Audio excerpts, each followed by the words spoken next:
Okay. Hello, welcome. Welcome and thanks for joining us.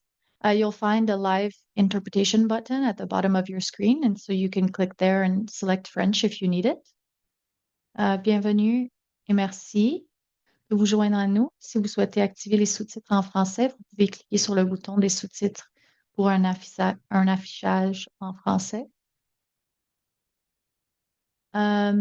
Before we begin the session, I'd also like to take a moment to acknowledge with respect the Indigenous peoples and communities whose enduring relationships with the land continue to this day and on whose territories our work takes place.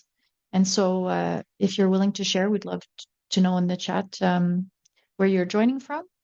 And please feel free to talk about your location or territory or the organization that you're from in the chat as well. It's a great pleasure to be hosting this today, and we're glad to have you with us. My name is Ari Campbell, and I'm the program manager for the Health Capital Program, which is a program at the Canadian Coalition for Green Healthcare. And on behalf of the coalition, we're happy to welcome you to today's webinar, where we'll be exploring tools for assessing your foundation's portfolio, and with special attention to sustainable investment risks and performance, with Ayo Olatunji, who is the Director of Responsible Investing at CMA Impact Inc. A few housekeeping notes. If you have any technical issues, just let us know in the chat. If you have any questions for our presenters, you can use the Q&A box or make a note for the moderated discussion at the end, and then we'll also be recording the webinar, and it'll be sent to all registrants and posted on YouTube shortly as well. The session is hosted by the Canadian Coalition for Green Healthcare in collaboration with the Tletzi Family Foundation, Beach Health Ontario, the Canada Climate Law Initiative, and Quinn and Partners. Just a brief review of what we'll be discussing today. So we have a short welcome and some context setting about the program itself. Then we'll have Ayo take us through his presentation, his keynote, and then followed by a moderated Q&A. And then we'll wrap up. So nice and straightforward session. Ayo is the Director of Responsible Investing at CMA Impact Inc., which is part of the Canadian Medical Association, where he focuses on ESG integration and stewardship efforts for the CMA's investment portfolio. Prior to joining the CMA, he spent 7 years at BMO Global Asset Management, where he focused on supporting BMO's product management and positioning of sustainable investment fund offerings. And he also had a stint working in BMO's sustainability office.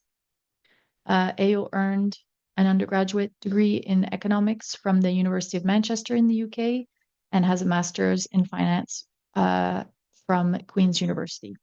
He's a qualified accountant in the UK and a member of the Chartered Professional Accountants of Ontario. And here in Hamilton, he's also a community board member of Hamilton Community Foundation. And just a brief review of the Healthy Capital Program itself. So our goal is pretty simple. We want to support hospital foundation boards in integrating sustainable investment practices, and to show that doing so can be a good financial practice and not a trade-off. So when we talk about sustainable investing, we mean approaches that consider environmental, social, and governance factors, or ESG, alongside financial returns. And across Canada, the top 50 foundations collectively manage about $1 billion in assets, and the top 10 alone manage at least half of that. So how those assets are invested has real-world impacts, whether positive, negative, or neutral. And those funds, built from philanthropy or from public donations, are reinvested usually to generate returns that support patient care. And so we see it as if investment portfolios also influence companies and industries and the communities that we all live in, then they can also directly affect health outcomes. So for example, if a children's hospital foundation is heavily invested in high emitting sectors or in businesses linked to negative health outcomes, then there's a potential mission misalignment. And so the hospital's mission may be to promote children's health, while its investments may continue to be exposed to risks that undermine that goal. So we also see it as being part of fiduciary duty and risk management. And foundation boards are responsible for investing or for ensuring their investments and what they're funding is in line with their mission. So in short, we kind of see the charitable mission and the investment strategy should be working towards the same goal. For program phases, this is a high-level overview of the program and what foundations have or can gain by participating. So we started in early 2025 and engaged directly with hospital foundation boards. We did a national landscape review, which helped us collect data on current and sustainable investment practices to help us create an industry-wide benchmark report. And also helped us create an anonymized results showing where survey participants sit relative to their peers. And now we're in the second phase where we're focused on foundation board engagement, so on education and on awareness. We're in the process of finishing our first community of practice where peers share challenges, solutions, and emerging best practices. And we may offer a second group later on. Those conversations helped us shape new tools and resources that foundations can use to start implementing sustainable investing. And so I'll go over some of those tools in a couple slides. And as the program moves forward, we'll offer more personalized support. So that'll include one-on-one consultations tailored to different boards' contexts or different foundations' contexts. And we can offer more tailored support in that sense. And in short, these phases are designed so that foundation leaders don't just learn about sustainable investing, but that you can also gain the tools, the peer support, and the guidance to confidently advance your sustainable investment journey. Upcoming, our next, just to illustrate an upcoming event, as part of the Healthy Capital program, we're hosting a series of education sessions for Canadian Hospital Foundation leaders. This webinar is one of those sessions, and our next session will focus on impact investing. We'll break down what impact investing means, show how it can align with your mission, and then share real examples from the health sector to illustrate the possibilities that exist for hospital foundations. We'll have folks come and share from the Terry Fox Foundation, Amplify, and Cross Border Ventures. So that'll be sometime next month or mid-month, and that'll be announced shortly. And then finally, the tools that I mentioned. As part of the community of practice, we built tools with and for Canadian Hospital Foundation leaders. And later next month, we'll be launching this series of tools. There's a primer that has a concise evidence-based guide on why sustainable investing makes financial and mission sense. There's a FAQ that has plain language answers to common questions and myths. So when you're having conversations with your board members, or if you're a leader at a foundation, you can speak confidently and have a consistent internal conversations about sustainable investing. And third, there's policy examples. So the third tool will include adaptive wording for investment beliefs and commitments. It's really designed to help foundations move from intention to action. So you can take language from real investment policies and documents from the Canadian context and adapt them for your own purposes. And without any further delay, I will pass it on to Ayo.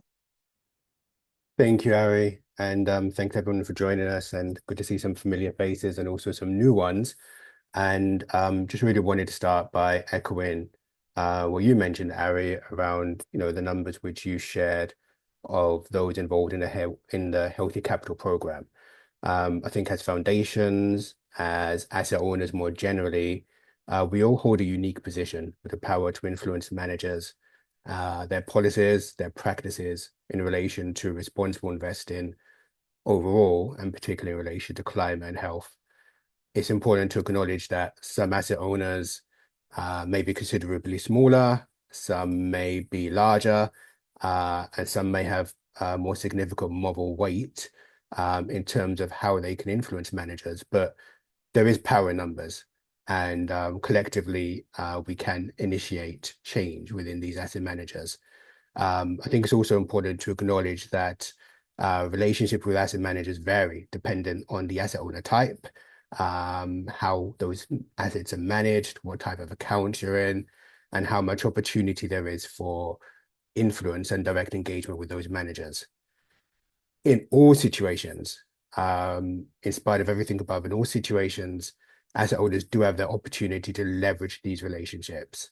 And while I do appreciate that the capacity for this engagement can often be limited with smaller asset owners, sometimes it's just one person or sometimes even half of a body working on this.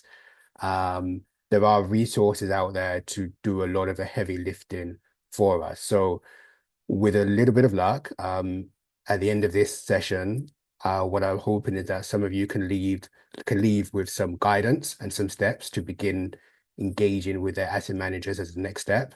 And for those that are already on that journey, maybe some ideas and action points to escalate those discussions going forward. So if we can go to the next slide.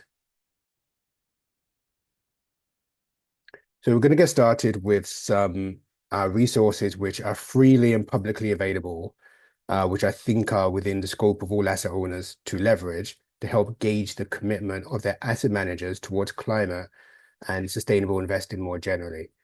So the four resources which I touch upon are the Net Zero Asset Manager Initiative, which has recently updated its investor or its signatory statement, a report from an organization called Investors for Paris Compliance, which assesses Canadian bank asset managers, and then two reports from the UK NGO, one called ShareAction. The first one called Point of No Returns, and the second one which focuses on how global asset managers utilize their power, their vote.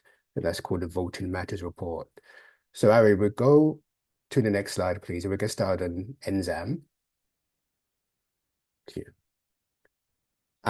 So the Net Zero Asset Manager Initiative is a climate-focused statement in which many of the world's largest asset managers declare their joint ambition to address climate change.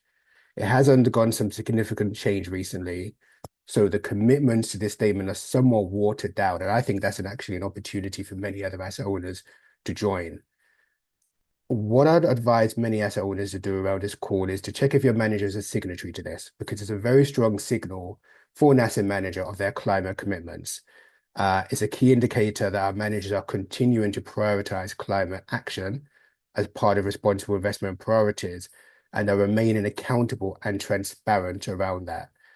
So some actions which you can take is ask your asset manager, are they a signatory to this initiative? It's a publicly available resource. So again, you can check that yourself to ask them, and maybe even to ask them if they're not, would they consider joining it? Equally, many asset owners and asset managers rather, particularly those in the US, were previously signatories. So it could be an opportunity for you to engage your asset manager to ask them, if you were previously a signatory, why no longer? What are your climate commitments, and how are they matching up to the commitments which you'd previously put out there when you were signatory to this initiative? So NZAM would be the first resource which I'd point foundations to. And if we can go to the next slide, please, Larry. The second one is this report from, as I mentioned, Investors for Paris Compliance, which is a Canadian-based NGO which works to hold the investor community and corporates to account around their climate commitments.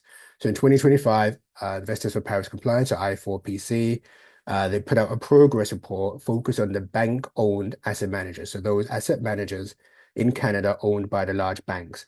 And it looked at critical gaps in their finance emission disclosures, their transition strategies, and climate-aligned investment offerings. So this is another great resource if you use a bank-owned asset manager to manage a portion of your portfolio. It's scorecard-based, and as you can see, by this illustration, it's color-coded as well.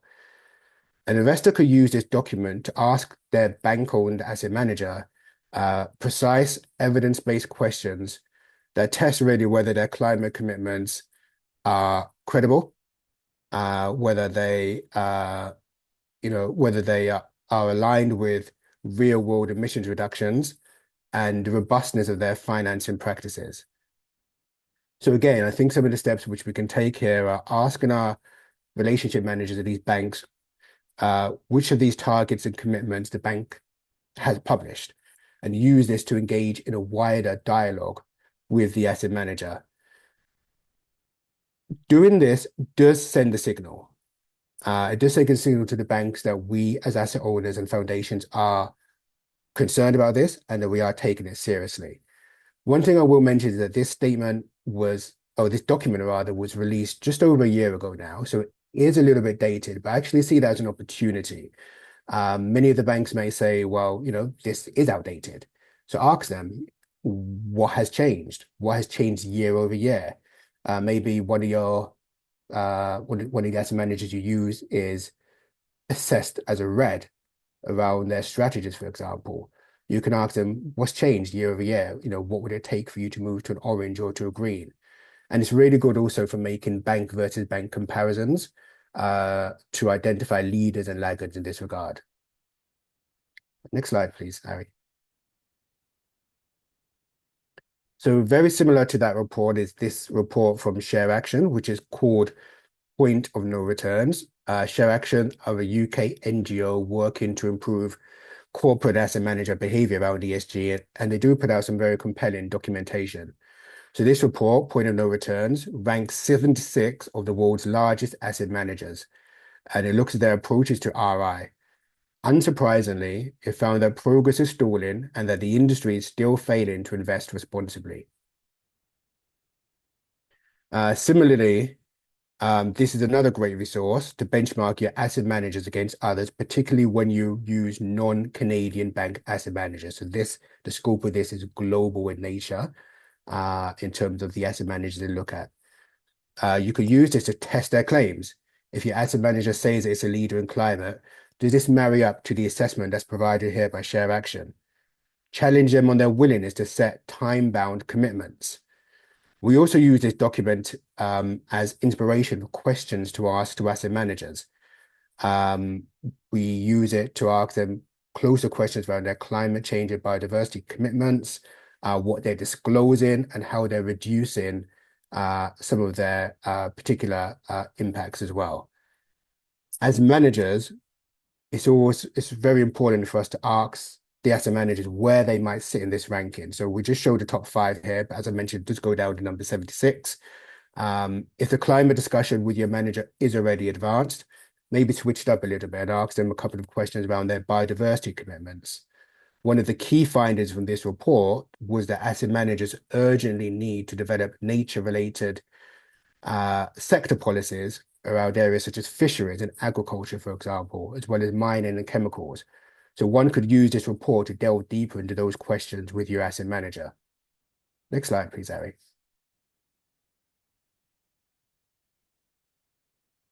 Thank you. And then finally, in terms of these reports, is another report from ShareAction, which is called Voting Actions. With this report, it analyzes the voting practices of 70 of the world's largest asset managers on sustainability issues during the 2024 proxy season.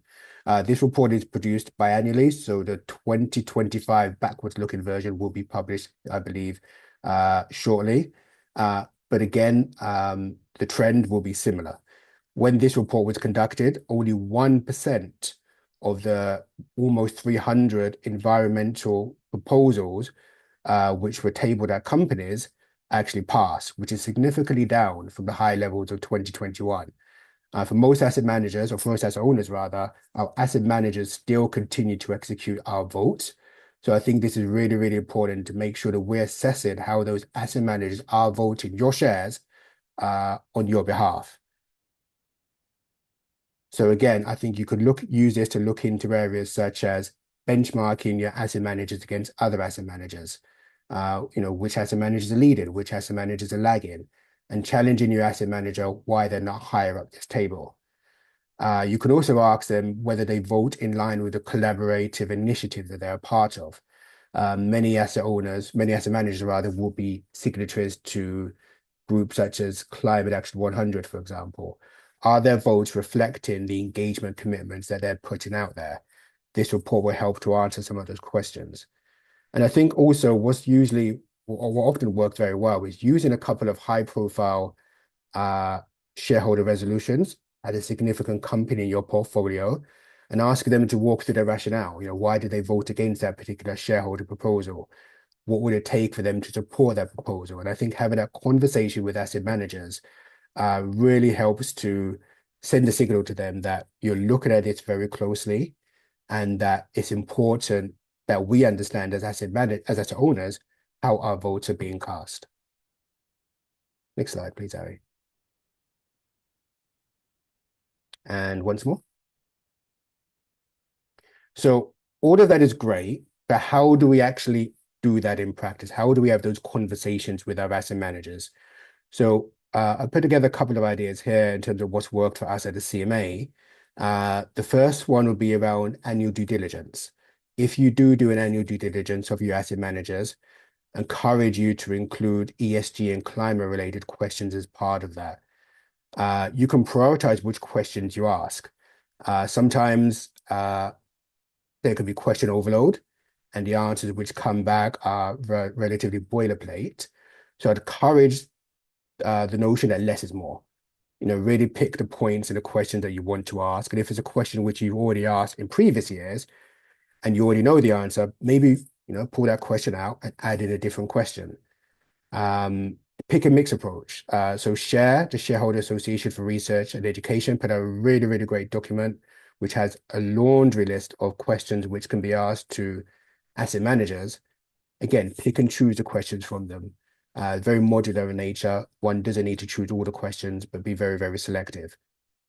Secondly, I'd say review quarterly reporting and expand quarterly reporting where necessary. So one practical step could be, for example, asking your asset manager to provide you on a quarterly basis how they voted all the proxies on your behalf during that quarter. It's typically something which, if asked, the asset manager would provide.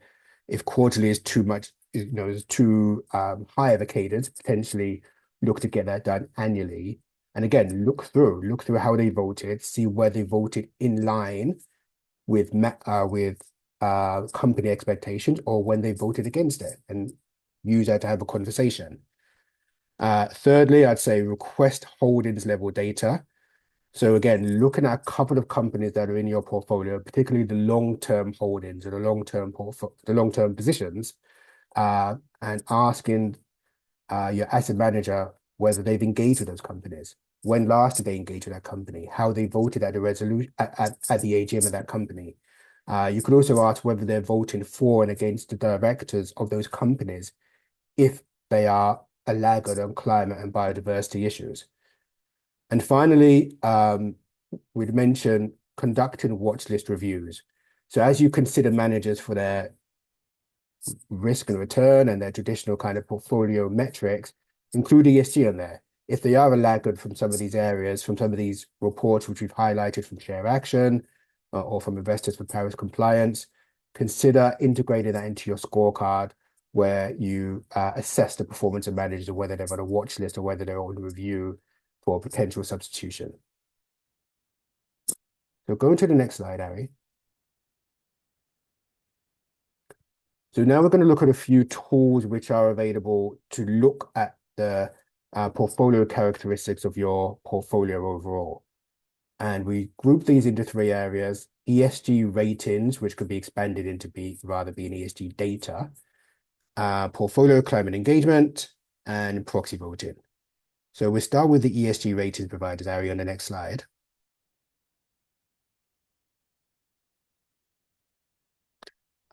So there's three large ESG data providers, which many of you are possibly familiar with, but tend to command the greatest portion of market share. Those three are MSCI, ISS, and Sustainalytics, or Morningstar. Sustainalytics is owned by Morningstar. And their array of products are relatively similar. They will all typically provide ESG ratings for your portfolio at the portfolio level, but also at the individual manager level if you're using various different managers, and even through to the securities level as well. They'll provide data on climate. So, for example, backwards looking climate data or carbon footprinting, as well as more risk-based, forward-looking climate metrics as well. They'll probably offer stuff such as SDG alignment for your portfolio, impact reporting for your portfolio. It can get very pricey, and it does require or necessitate one being able to make full use of the software for it to be really worth the cost outlay. So yeah, so perhaps a little bit of data overload with some of those. What could be a good idea for many foundations and asset owners would be if they have the time to explore the offerings of one of these three products without committing to the full product set. Maybe give it a trial, 1 month trial or 2 month trial, which they'll be more than happy to provide to you. I think the benefit of that could be that it could provide inspiration uh, if there's something within those reports which you think would be helpful for you to receive on an ongoing basis. And then you can ask your asset manager to provide that for you. That's something which we did at the CMA. We were particularly interested in looking at our forward-looking climate risk metrics, particularly around a concept called climate VAR, or climate value at risk. We trialed it with one of the data providers, and now one of our asset managers, after discussion with them, is provided that to us on a quarterly basis for us to look at that particular metric or those metrics surrounding that on a quarterly basis for that manager. We've also expanded that for one of our other managers as well. Secondly, I'd mentioned Morningstar.ca. Morningstar.ca, again, is a publicly available website. Morningstar actually owns Sustainalytics, but it's really useful if you have ETFs in your portfolio or an institutional pool which does have a mutual fund equivalent. Morningstar.ca, if you type in the name of your fund or the mutual fund equivalent name of your fund, it will give some indicators on sustainability for that fund. So, for example, it could provide you the overall ESG risk rating, but more specifically about E, it will also provide its carbon risk score as well. And it will allow you to compare it to an appropriate peer set for that particular product or that particular mandate. And finally, UNPRI. UNPRI is pretty much table stakes right now. So pretty much every asset manager worth its salt is a signatory to UNPRI.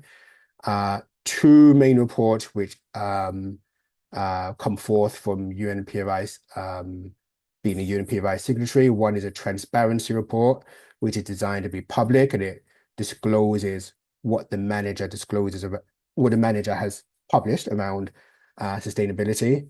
But secondly, there's an assessment report, which is designed more for internal improvement and selective sharing. I encourage you to ask your managers proactively to provide their assessment report, because again, they are not public documents unless expressly asked for. So again, that assessment report, it does provide a rating, an independent rating conducted by the UNPRI, which is the Principles for Responsible Investing. And again, that will be a good trigger of conversation between yourselves and the asset manager. All right, next slide, please, Harry. Secondly, so you know how you're voting. You're attempting to hold your managers to account, but there will still be exposures in your portfolio that are contributing to the carbon footprint of your portfolio. And how are you sure, how are you confident that those companies are being engaged? Now, the managers which you use will be doing some engagement on some of these companies, but to get more visibility around this and to be more proactive around this, one could join the engagement program of SHARE, which again is the Shareholder Association for Responsible Education, a Canadian-based NGO with which, full disclosure, CMA is a participant in their program, and they provide engagement of these companies on your behalf. So they would engage typically many of the largest companies in Canada and the US, and also some further afield around a number of the key ESG themes which are prominent today. So this is a particular illustration of a dashboard, which we found particularly useful to share with our investment committee and our internal leadership to show that within the portfolio that we have, the scope of engagement that's being conducted, and what's really beneficial around the approach with ShareTake is that they also disclose the milestones or the progress, if you will, that each of those engagements are taken. So the little wheel in the middle is how visible it is, but the wheel in the middle is a color-coded system to show the extent to which Share are making progress in initiating change in these companies on behalf of ourselves. Next slide, please. And finally, on the area around proxy voting, a couple of options which one could take here in terms of elevating the proxy voting practices of your portfolio. The first one, as I alluded to earlier, is collect and compile voting data from your managers. So again, you can ask them to provide it to you quarterly. I will say the vast majority of votes, most likely in your portfolio, are being cast in Q2, which is what we call AGM season. That's where most North American AGMs take place. So even if you only get it on an annual cadence, maybe just start with one manager, get their proxy voting results, tabulate it, check to what extent they are voting for resolutions, and use that for further conversations with your manager. If you wanted to go a step further than that, using ShareAction, they can provide what are called a proxy voting audit. And with that proxy voting audit, they will do all of the work for you. It's all holding space. So they'll do the work for you and they will do a look through of your portfolio to see across all of your asset managers how they're voting, what they're supporting, what they're not supporting. And importantly, they'll look at not just shareholder proposals, which are those tabled by shareholders, but they'd also look at how your managers are voting against director election and re-election as well. For those that want to go a step further than that, perhaps, other steps you could take is using a service provider such as Oxprox. An illustration of their data is shown here on the right, or GIR, Group Investissement Responsable.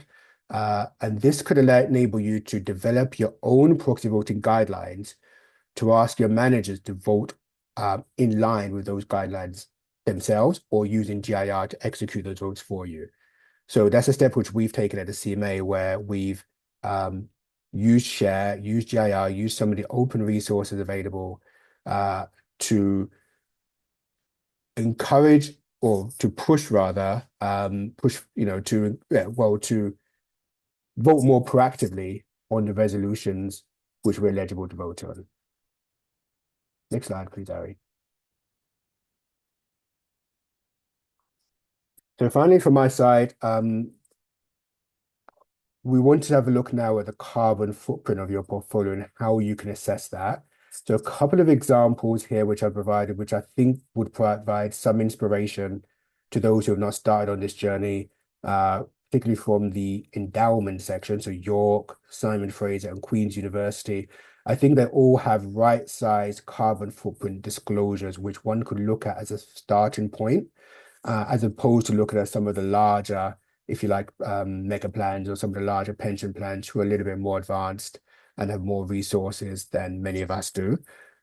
So those are three good examples. And on the right-hand side is an illustration of CMA's carbon footprint trajectory. So at the CMA, we have a net zero target for 2050 rather, but we've also set interim goals for 2030 and for 2040. For a 33% and a 66% reduction by both of those two timestamps, respectively. What I'd encourage in terms of what could be first steps for those who haven't quite started on this journey yet would be track the carbon footprint of one manager. Maybe just start with one manager. Ask that manager to provide you their carbon footprint. I'd suggest it probably be an equity manager because that allows for more fulsome discussion. And that enables you to look at the trends, enable you to look at what's working for the manager, what hasn't been working for the manager. And then eventually you can also ask them to provide a benchmark, a relative reference portfolio, if you will, that's of relevance, so you can track the progress of the carbon footprint reduction versus that, much like how you likely do in terms of investment performance, comparing it to a benchmark. So I'd say definitely the first step would be to ask your manager to provide the data for you. Once you have more than one manager providing it, potentially you can begin tabulating and can begin kind of building up a portfolio level carbon footprint, if you will, weighted by your exposure to the various asset managers that you have managing your portfolio. Next slide, please, Harry. So with that, what I'd conclude by saying is that this, reiterated what I mentioned at the beginning, every asset manager or every asset owner rather is at a different place on this journey. I would encourage that collaboration is key. The Healthy Capital Program has done a great job of coalescing many of the hospital-based foundations in Canada to share learnings and share what's worked and what's not working. The Share Group as well is another great initiative to be a part of. But hopefully some of these tools are illustration that to get started, there is a lot out there that one can do, which doesn't necessarily have a financial outlay or the need to bring in additional resource. And with that, Harry, I'll hand it back to you for Q&A. I believe you're muted, Harry. Sorry. Thank you. I'll pass it to Marshall to ask a question briefly. Marshall, you should be okay to unmute if you have a question.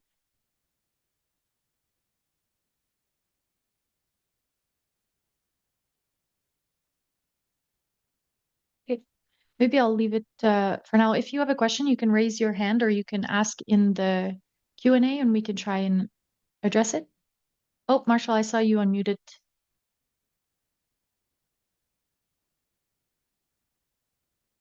If it's a legacy hand, I can also I have something I'm curious about. Oh, I see. If you want to type in the chat, we can try and get that answered for you. And then in the meantime, Ayo, I'm wondering, so for a foundation that's never engaged directly with an investment manager on climate, if they follow one of the existing due diligence questionnaires, whether it be shares or somebody else's, do you expect their approach to change or refine over time? Is that something that you did at CMA? Yeah, that's a great question, Harry. I would say absolutely. With we use several asset managers, and one comment I often hear from asset managers is they get a lot of questions, but they're not quite sure how foundations and other asset owners actually use it, and indeed if they actually do. So that echoes my point where I say less is more.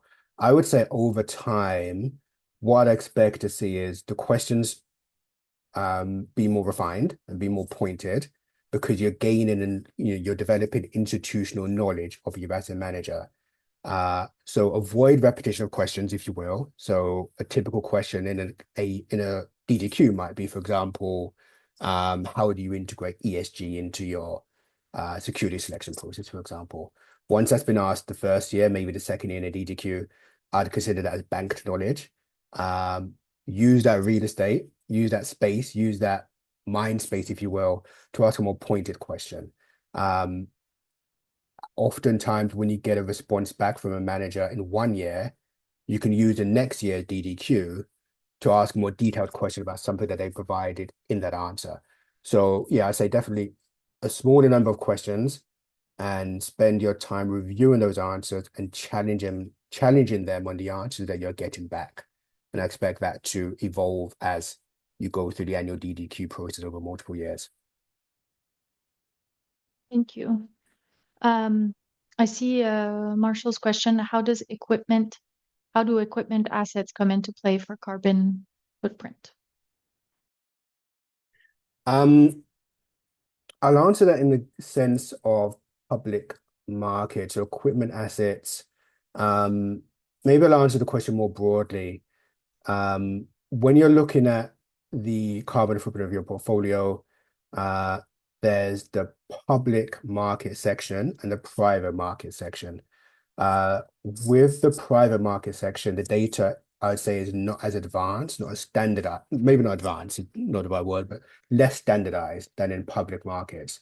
So you're heavily reliant on the asset manager to provide that data for you. The illustration I gave earlier of ISS, Morningstar, Sustainalytics, the data providers for carbon footprinting, their expertise largely lies in public markets. And in public markets, typically the largest contributors to your portfolio will be companies in the energy sector. or in the utilities sector. And that could be electric utilities, water utilities, multi-utilities, particularly where coal-fired power generation is prominent. So that's what I expect the largest portion of most portfolios around this call today. That's where the greatest portion of their carbon footprint will come from. Followed closely by the energy sector, so like oil and gas exploration and the associated activities with that. So I hope that kind of answers the question, but I suspect that the question is more focused towards private investments, but maybe Marshall could clarify.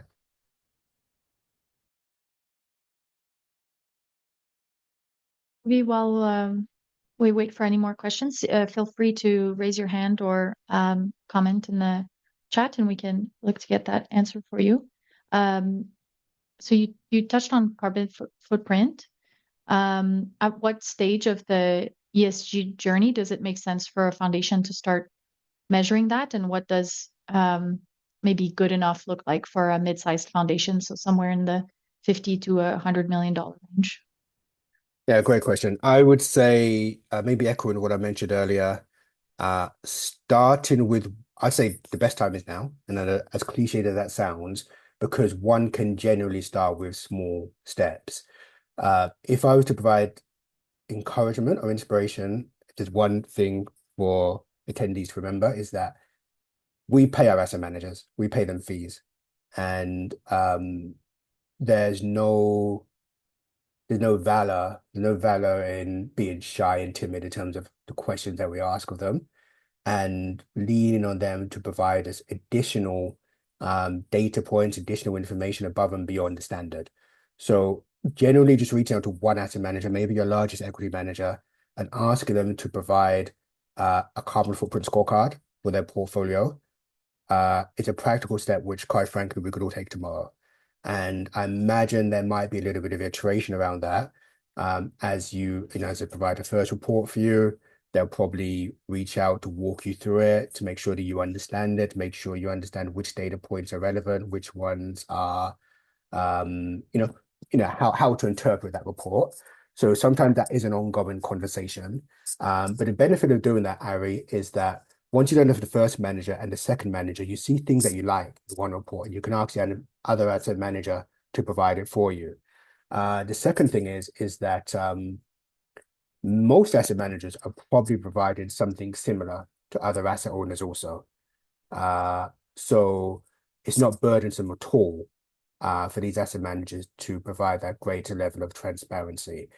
The key point I'd say in terms of taking that further beyond just receiving the information is integrating it into the dialogue which you have with your manager. So whatever cadence that is, whether that's quarterly or annually, whether that's in person or whether that's doing on-site due diligence of those managers, ensure that those sustainability and those climate-related considerations are integral, that they are part of that.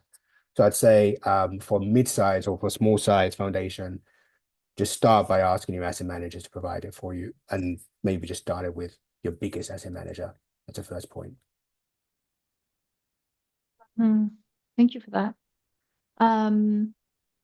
I'll keep asking questions. But for proxy voting, it feels like an area where foundations can have some real influence, but might not realize it. So how much leverage does a smaller foundation actually have, and is it worth the effort? Another great question, Eric. So maybe I'll take a step back around proxy voting, and just to make sure that we level set. In all of our equity portfolios, particularly if you're in a pooled account or pooled fund rather, so where your assets are pooled with others, the asset manager is voting on motions at that particular company, tabled by management, which are typically stuff corporate governance related. So, for example, re-election of directors, re-election of auditors, those kind of things. But on the more progressive side, motions tabled by shareholders, which are typically around climate change, often around other health-related issues and social issues as well. Most managers vote very conservatively on these proposals.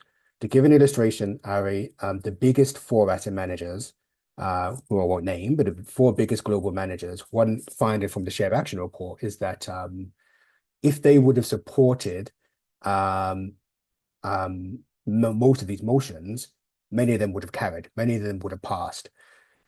The second key point is that it doesn't require a shareholder proposal or motion to pass to initiate change.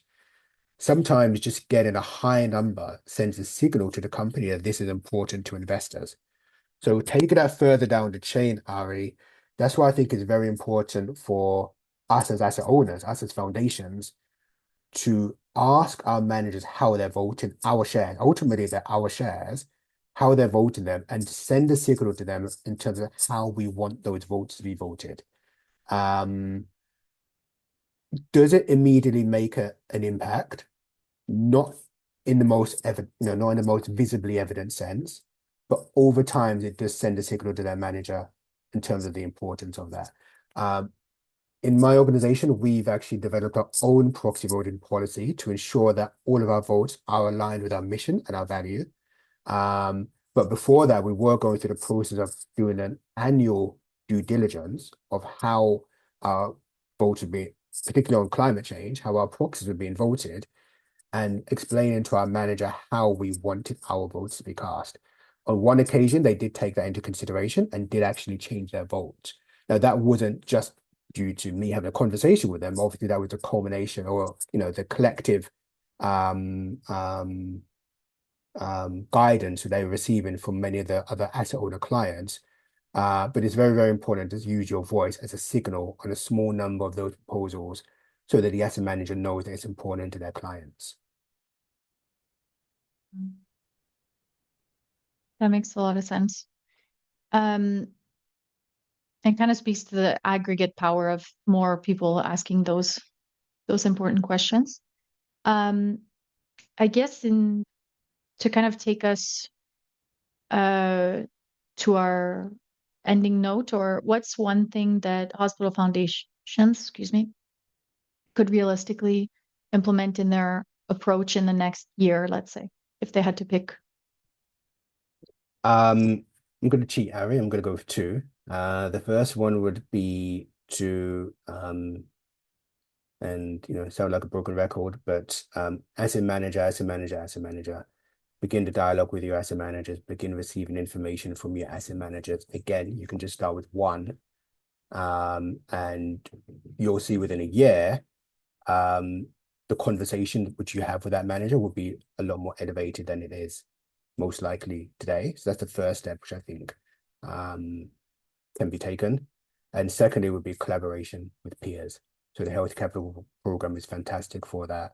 Um, the Share program is fantastic as well. Just to reiterate regarding Share, even if one is not a member, I believe they have an affiliate program as well, or one could be an affiliate member of them, and just learning, just across learning from other peers, sharing insights, learning from pain points, learning from wins and successes, um, can be hugely, not only hugely beneficial, not in a practical sense, but hugely encouraging to continue this work and to see the fruits, the fruits of the effort. So I definitely encourage collaboration with like-minded peers. The university sector do that really well in terms of the university endowments. So it's really good to see um, this initiative getting started with hospital foundations as well.